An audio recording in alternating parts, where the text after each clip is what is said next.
आदमी जैसे कर्म करता है उसको उसी हिसाब से फल भोगने पड़ते हैं। भगवान के पास कोई बही नहीं है, फिर भी वो प्रत्येक आदमी के कर्मों का हिसाब एकदम सटीक रखता है। आदमी जैसे भी कर्म करे, अच्छे करे या बुरे करे, वो लौट के अवश्य आते हैं। इस संबंध में मैं आपको एक कहानी सुनाता हूँ।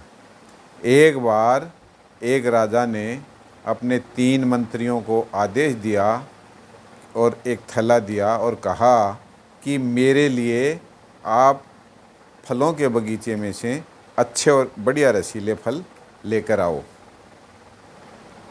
तो पहले मंत्री ने अच्छे अच्छे बढ़िया फल मेहनत करके छांटे, रसीले फल, और उनको थैले में जमा कर लिया।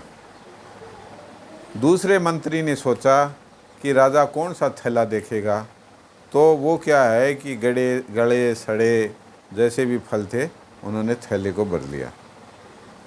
तीसरे मंत्री ने सोचा कि राजा अगर देखेगा तो ऊपर ऊपर से देखेगा, तो उसने ऊपर तो अच्छे फल जमा कर लिए, बाकी घास फूस भर लिया उस थैले में। और वो तीनों मंत्री थैला लेकर दरबार में आए। तो राजा ने कहा कि भैया आप ले आए क्या वो फल? तो मंत्रियों ने कहा हाँ महाराज, हम थैला भर लाए 3।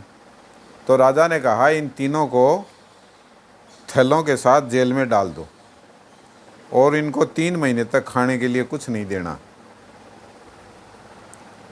तो जो मंत्री थोड़े घास फूस भर के लाया था, थोड़े फल लाया था, उसने कुछ दिन तो खाए, फिर वो फल ख़त्म हो गए तो उसकी मृत्यु हो गई। दूसरा मंत्री जो थैले में सड़े गले फल लाया था, उसने वो फल खाए तो वो बीमार हो गया और बीमार होने के कारण उसकी भी मृत्यु हो गई।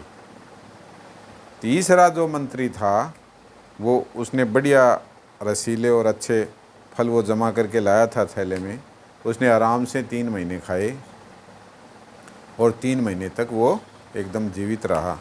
तो दोस्तों, आदमी जैसे कर्म करता है वो लौट कर अवश्य आते हैं। ऐसा कभी हो नहीं सकता कि कर्म लौट के नहीं आए। मैं यही कहना चाहता हूँ। धन्यवाद।